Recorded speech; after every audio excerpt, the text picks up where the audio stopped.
Alam mo yung feeling na kahit pagod ka na sa trabaho, pag-uwi mo, may mga orders ka pang kailangang ipack. May customers kang kailangang i-replyan. O kaya naman, may mga suppliers kang kailangang kausapin. Yan ang buhay ng mga taong gustong makawala sa cycle ng 9 to 5. Pero hindi basta-basta bumibitaw sa trabaho. Kasi, alam mo yung steady income mo. Marami sa atin gustong maging negosyante, pero hindi lahat readyng iwan ng sweldo.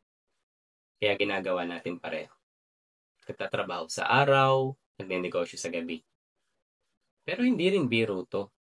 Pagod ka na sa work, tapos may stress ka pa sa business. Minsan, naiisip mo, worth it pa ba to? Time management becomes your biggest enemy. Minsan, parang kulang yung 24 oras. Pero alam mo, dito mo rin natututunan ng disiplina. Gumising ng maaga, magpuyat kung kailangan, at magtiwala sa sarili mo. Pero once na makita mong lumalago na yung business mo, kahit maliit pa lang, ibang klaseng saya yun. Hindi lang dahil may extra income ka, kundi dahil nakikita mong kaya mo pala. Na hindi mo kailangan pumili agad. Pwede mo munang paghandaan. Sabay mong itayo yung pangarap mo habang nagtatrabaho ka pa.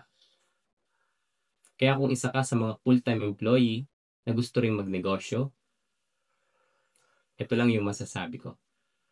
Start small, stay consistent, and be patient. Hindi mo kailangan mag-resign agad. Build your foundation first. Ang mahalaga, gumagalaw ka. Kasi habang yung iba nag-aantay ng perfect timing, ikaw, gumagawa ka na ng paraan. So kung napapagod ka man ngayon, tandaan mo lang, hindi ka lang empleyado. Isa kang future entrepreneur in the making. So keep grinding, keep dreaming. And one day, ikaw rin yung magiging full-time sa negosyo mo.